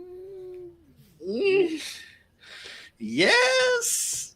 Because UNC is so bad, and yeah, because I'm losing faith in Virginia every week. It feels like a loss is coming, though. It definitely. I feel like they're gonna lose. It's like like on Game of Thrones, the White Walkers are coming. They're coming. They're coming. I don't think it'll be this week because the Flying Belichicks aren't very good, but they're not. But it's coming. Know. It's coming. You can feel it. You can feel it coming in the air of night. Oh Lord. Oh Lord. Oh Lord. You know what? I can see it being this week. I can too. That's what I'm saying. I'm scared to pull the trigger. I'm not pulling the trigger, but I can see it. It's not gonna surprise me if they lose at all. At all. And all the clouds, and Carolina did actually play better last week, and that was on the road across the country. Feels like I'm not pulling the trigger, but I feel it. I can feel it. I'm not, but it feels like it's coming. Okay, NC State and Pitt. I hate both of these teams. I do too. I do too. I'll go with Pitt because they've been playing better since they made the quarterback change, but. And it seems like they got their guy. It feels like they do. I'm going to say Pitt just because I don't like the quarterback play of the kid at NC State right now. NC State should be so much better than they are. They make me so mad. It feels like it. It feels like they make me. They anger me. Right. Did you get what I sent you yet? I can tell. Did you get what I tell? We can keep it going while you're looking. You don't need to. Yeah. And then Stanford and Miami. Come on. Listen. Listen. While you said come on, I would have never thought in a million years. That's funny. It's so stupid. That brings back a lot of memories too, by the way. It's so stupid, but it's hilarious. Yeah. It's Miami. Stanford won at home. Right. Stanford won at home. They're going. They could not go further away from home than they are on Saturday. What time is that game? It don't matter. That is a 6:00 game. It doesn't matter. Yeah, it's a 6:00 game.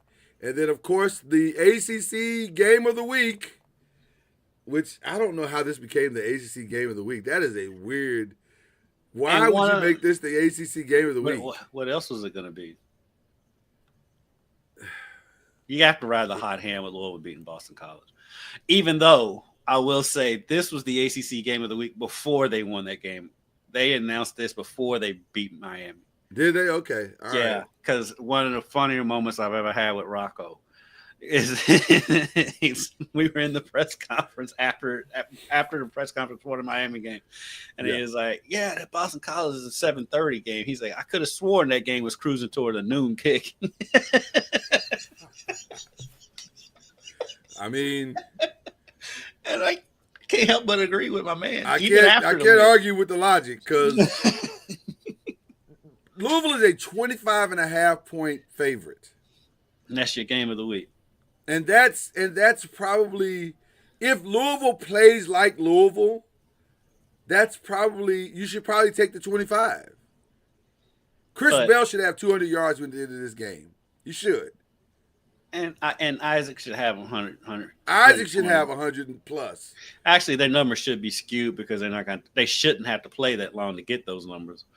Yeah. But it's that bugaboo with U of L. Now, granted, this time though, and I will give Bron this caveat that when they've lost the next game after the big game, those games have usually been on the road. This game is at home. They have been on the road. This is at home. It's a night game at home. U of L rarely has night games, which is weird, especially on Saturdays. Right. And that crowd's going to be wild. They're going to be good and drunk. So, I mean, anybody that's been in Louisville knows. And so, it's going to be a good time. So, I think they'll be fine. 25 and a half, I'm always scared of numbers that big. That's a lot. I think Louisville will be fine. I don't think I wouldn't take the 25 and a half. No, that's a prop bet game. I'm not gonna I would take 25 and a half, but Louisville should win the game outright. Yeah. Okay, I believe in the game. ACC games this week are UCLA and Indiana. That's a tricky game. It's a trickier game than people think it is. I'm wondering if the only thing that could save Indiana this week is the fact that it's at home. Because I think that game is going to come down to some last-minute shenanigans. Because Deshaun Foster must have been the worst coach in the history of the Big Ten. I am Aliava. That's how you say his name. He is balling now. Yeah. I don't know what happened. And they are running the ball. The defense, I mean, they look like a totally different team. They've won 3 straight games. And I know 2 of them were on the road. Yeah. And they beat Penn State. And so that's a trickier game than it looks. Different game. Ole Miss and Oklahoma. John Mateer is not right. He's not right. And I'm leaning Ole Miss in this one. Yeah, and Ole Miss is going to be angry. Yeah. So that's an interesting one. Missouri and Vanderbilt. Missouri is always just good enough to pull off these games. But Diego Pavia is balling right now. And Missouri's on that Tennessee level. They don't win big games. They don't win a lot of big games. That's the only thing about them. Texas A&M and LSU, this feels like the layup of the week for sure. But you never know. You never know. Never know. Is this a night game? That is a great question, sir. Let me check and see. Is LSU still ranked? According to the graphic. Surely they're not ranked anymore, right? Your graphic has them at number 20.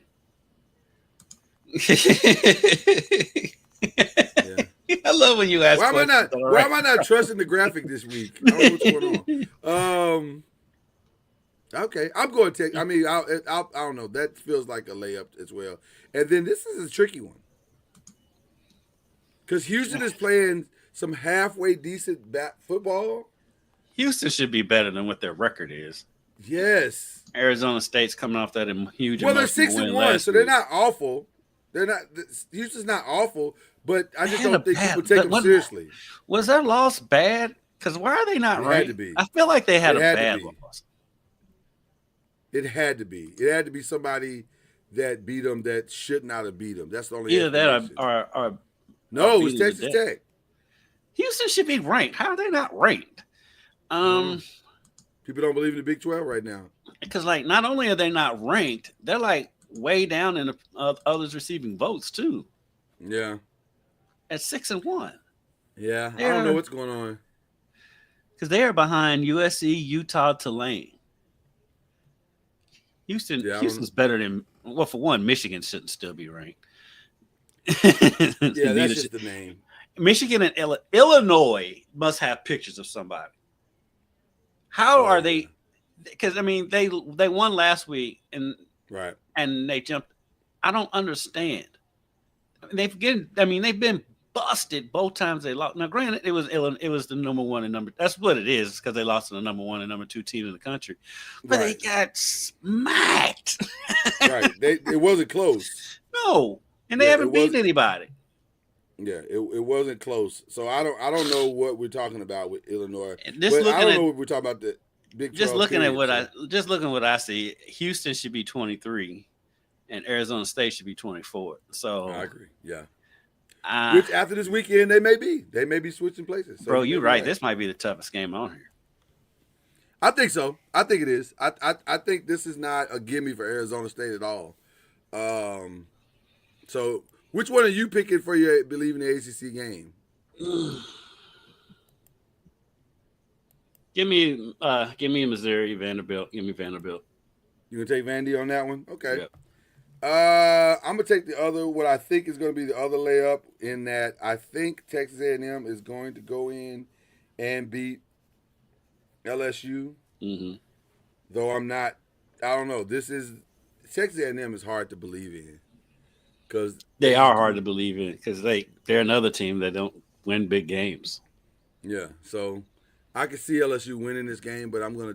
But they did beat Notre Dame. It was a big game earlier this season. They beat Notre Dame, so yeah. So we'll see. I like it. We only got a couple of other little things. Sean Payton said, "I wasn't trying to shade Russell when I had said that the Giants finally got something. I wasn't trying to shade him. He was shading both of them. The way he shaded Jackson Dart too. If you really look at, he was shading everything: the organization, the quarterbacks, the coach. He was shading everything. He's a petty man, and that's why nobody likes him. That's only like I said in the text. Sean Payton is the only person that can make Dallas truly America's team this Sunday. Oh, I am actively rooting for Dallas. I've got buddies that are fans of other teams that are Please, I hope shut Dallas this man up. But because essentially Sean Payton is Bill Belichick right now. He hadn't done anything since he left Drew Brees. At least Belichick won multiple times. He only won once with Drew Brees. Right. You arrogant for no reason. Right. Like, you beat the Bears. Calm down. Right. Calm down. Calm all the way down. Okay. Now you want to talk about shade. Ooh, man, the shade room was open this week because the Jets owner was like, that dude sucks. He basically said that dude sucks. Mm-hmm. He's awful. But he saved Aaron Glenn's job. So there you go. He said Aaron has done about as much well as he could with what he has. And he ain't got much. Well, my thing is, what has Woody Johnson done? You own the Jets, bro. And your kids are running the organization. It does feel weird to have an owner shade somebody with not much caveat for the shading. Like, damn. You'd be the worst owner in the league if it weren't for the Browns.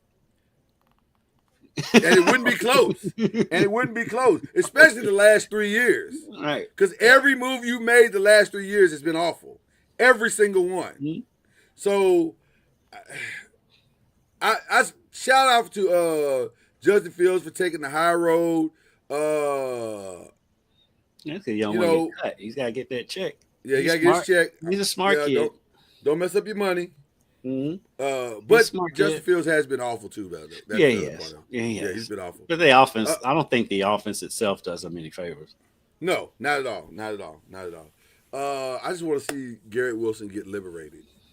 Yeah, please free Garrett Wilson.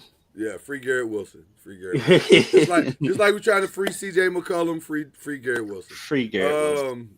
Okay. World Series is set.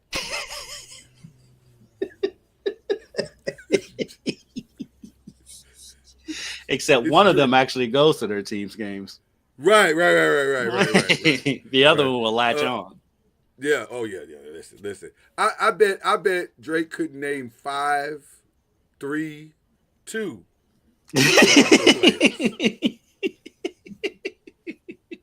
Would not be able to pick them out of a lineup. Oh. But listen, in true karmic fashion, the Toronto Blue Jays will be playing the Los Angeles Dodgers. And if you think that the music of Drake and the music of Kendrick Lamar will not be played in this game, you don't understand how the world works.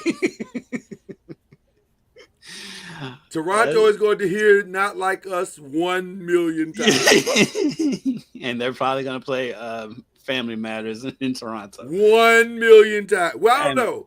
Do you play? Listen, is that bad karma to play the guy that lost the battle at your game? That could be bad karma. I don't know if you need to play that. I tell you who's going to be playing both of them anyway is Fox.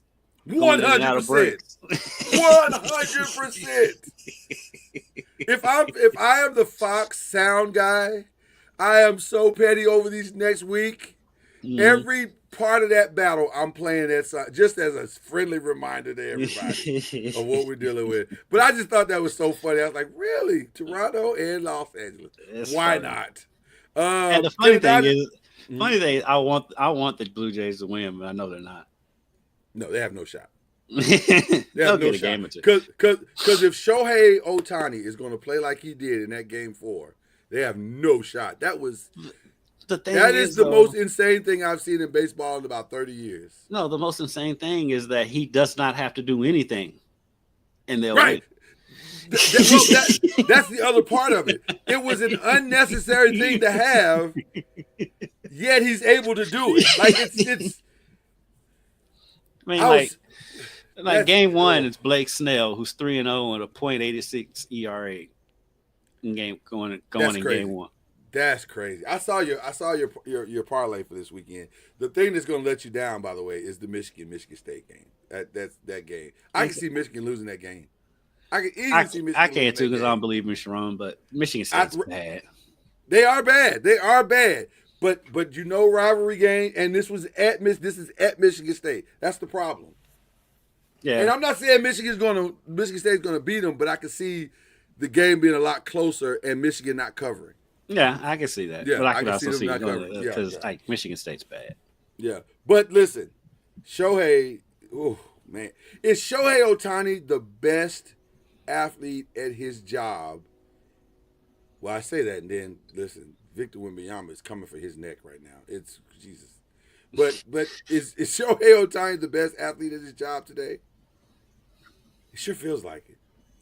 It feels like it because the thing is, this is with him coming in. He barely pitched this year. And wait till next year when he's pitching full time.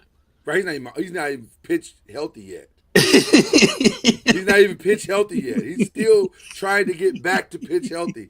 That man pitched 6 innings with 10 strikeouts, and then turned around and said, "You guys, I got this one tonight."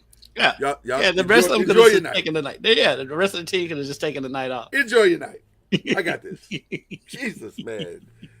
That 469 was to watch that go out the park the way that it did. I was like, oh man, you knew when it hit the bat. You was like, oh, that's ugly. That's gonna be ugly. This dude is. He's a unicorn. He's what unicorns look at to say, hey, that's a unicorn. Yeah. God. Yeah. Okay. All right. That's all we got for you as far as the show is concerned. What a night.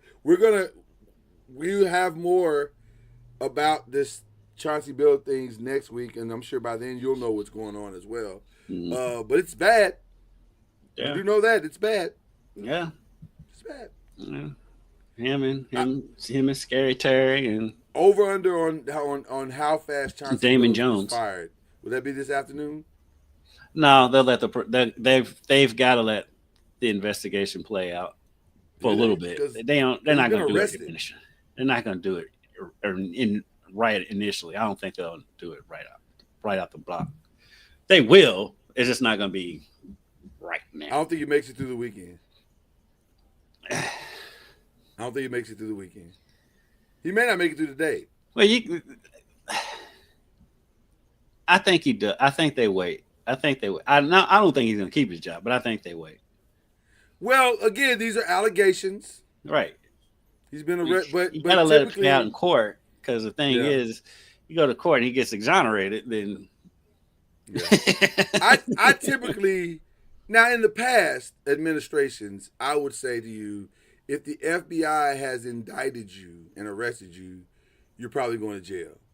With this administration, I don't know. We'll see. Right. This can just be simple pettiness. Only reason why that I gave it a little bit more credibility is because obviously this is an investigation that was going on before the current administration was in there. So it has been going on quite some time. So I don't know. We'll see how it all unfolds. But yeah, weird times had by all right now. But this is a sport. Who you shouting out today, my brother? Okay, and I already know we're gonna have our collective shout out to Coach Junior getting his first exhibition win. So I'll say that 1,000%, 1,000%. And you know what? In true shout out fashion for Coach Junior, there's only one way we can truly honor the man as he deserves to be. And that was a Charlie Ward humble flex. It's been too long.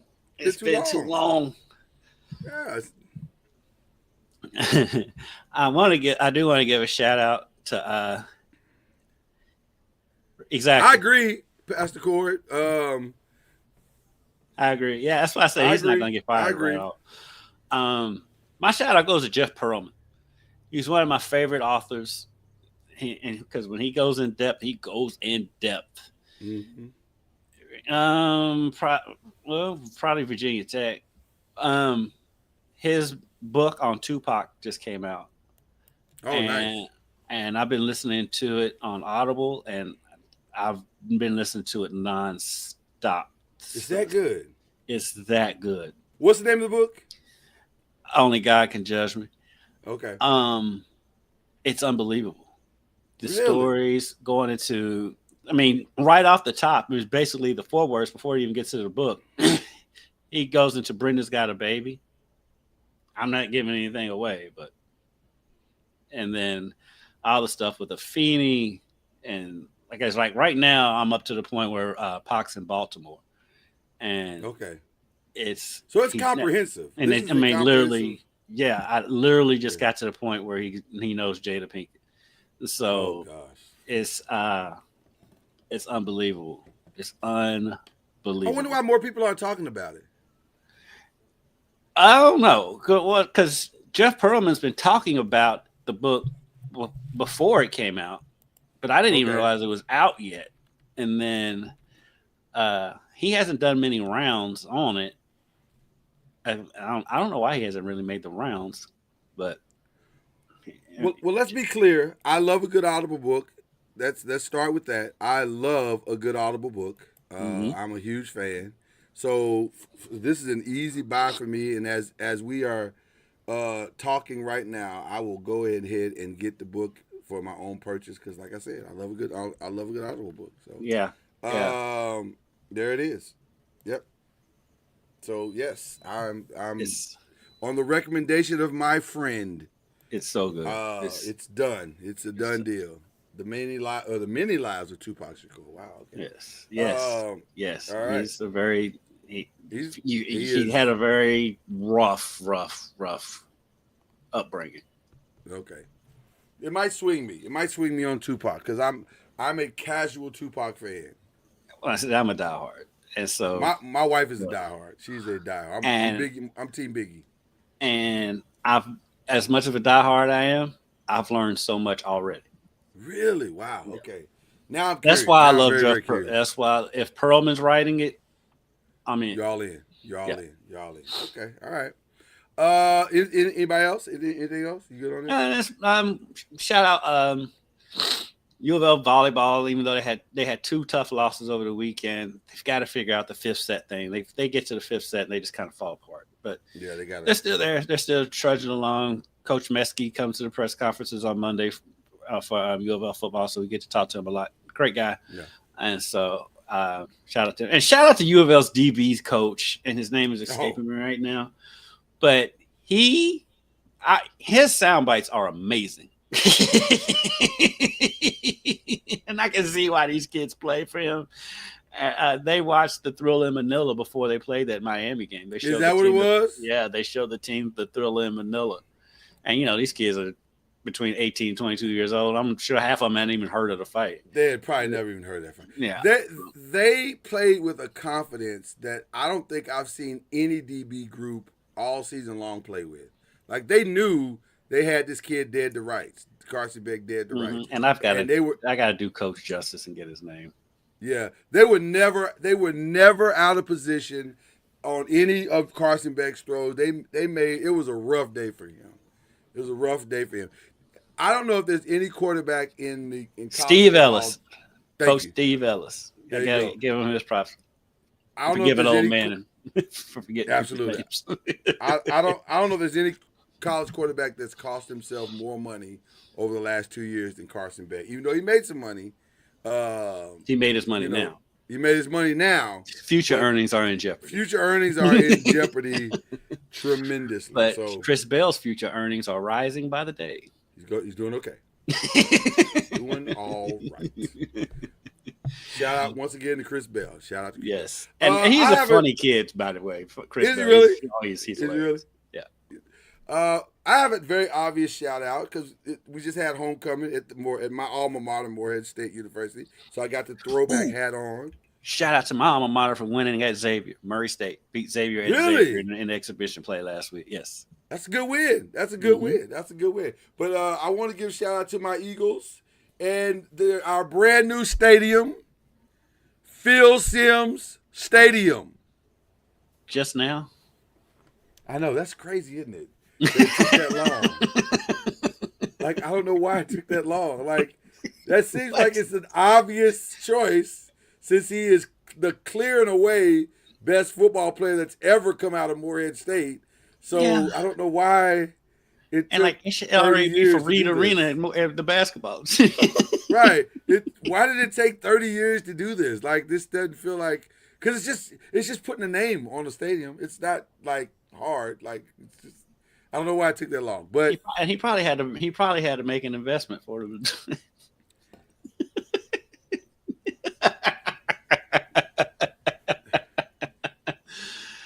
Would you have done that? Like, if you're Phil Simms, no, I'd pay. I would invest. I would invest. I'd buy the paint to paint the sign, but I wouldn't. But that should have been done. Feels like this is long overdue. Yes. If you're Phil Simms had won a Super Bowl while I was in school. Right. So I don't understand why this took so long. If you're places like Morehead and Murray, you need to. What are we doing? Yeah. John Morant Arena. Let's move on. What are we talking about? Like, well, I don't know. With Ja, you do want to hold on a little bit.